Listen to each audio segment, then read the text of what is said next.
UTL solar solar लावणार आणि सबसिडीही मिळवून देणार। मला जीवे मारण्याचा प्रयत्न झाला, लक्ष्मण हाकेंचा आरोप। माझ्यावरील आरोपांचा पोलीस तपास करतील। दारू प्यायल्याचे आरोप लक्ष्मण हाकेंनी फेटाळले। लक्ष्मण हाके समर्थक आणि मराठा आंदोलक ससून रुग्णालयाच्या गेटवर आमने सामने, दोन्ही बाजूकडून जोरदार घोषणाबाजी।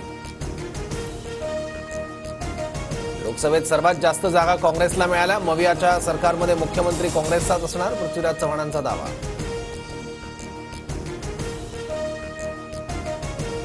चाकण MIDCतून कंपन्या राज्याबाहेर गेल्याची अफवा, निवडणूक जवळ आल्यानं विरोधकांकडून आरोप सुरू। अजित पवारांची प्रतिक्रिया।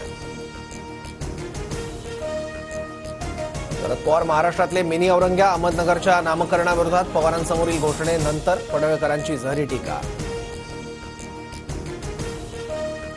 फडणवीसांनी काही छोटे नेते पाळलेत, मंत्रिपदासाठी हे लोक बोलतात। पडळकरांच्या पवारांवरील टीकेनंतर रोहित पवारांचा हल्लाबोल। वर्षा निवासस्थानी अनंत अंबानी आणि मुख्यमंत्र्यांची भेट, अनंत अंबानी आणि मुख्यमंत्र्यांमध्ये 20 मिनिटं चर्चा, भेटीचं कारण अद्याप स्पष्ट। मुस्लिम समाजाविषयीच्या वक्तव्यांमुळे नितेश राणेंच्या भूमिकेवर भाजपचे नेते हाजी अराफत नाराज, हाजी अराफत शेख यांच्याकडून पक्षाचा राजीनामा देण्याचे संकेत।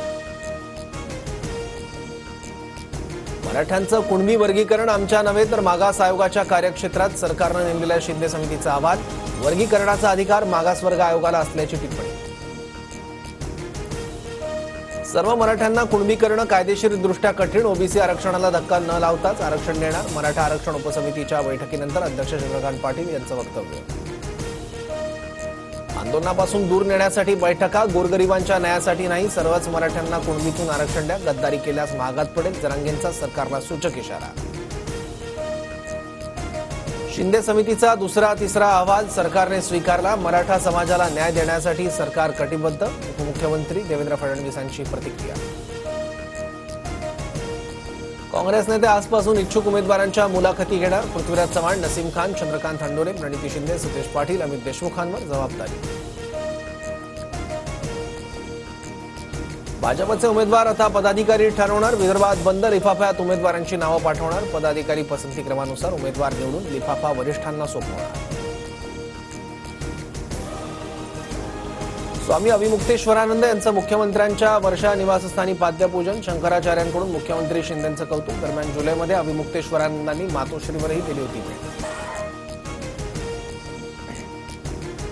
मध्य रेल्वेच्या मुंबई विभागाच्या वेळापत्रकात 5 ऑक्टोबरपासून बदल, 20 जलद लोकल CSMT ऐवजी दादरहून सुटणार। सुप्रसिद्ध अभिनेते रजनीकांत चेन्नईतील अपोलो रुग्णालयात दाखल, सध्या रजनीकांत यांची प्रकृती स्थिर।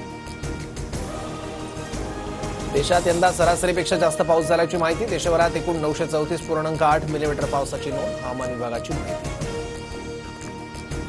पंतप्रधान मोदींची इस्रायलचे पंतप्रधान बेंजामिन नेतन्याहू यांच्यासोबत फोनवरून चर्चा, शांतता स्थैर्यासाठी केल्या जाणाऱ्या प्रयत्नांना पाठिंबा, भारताचा पाठिंबा असेल, मोदींचं वक्तव्य। UTL सोलार सोलार लावणार आणि सबसिडीही मिळवून देणार।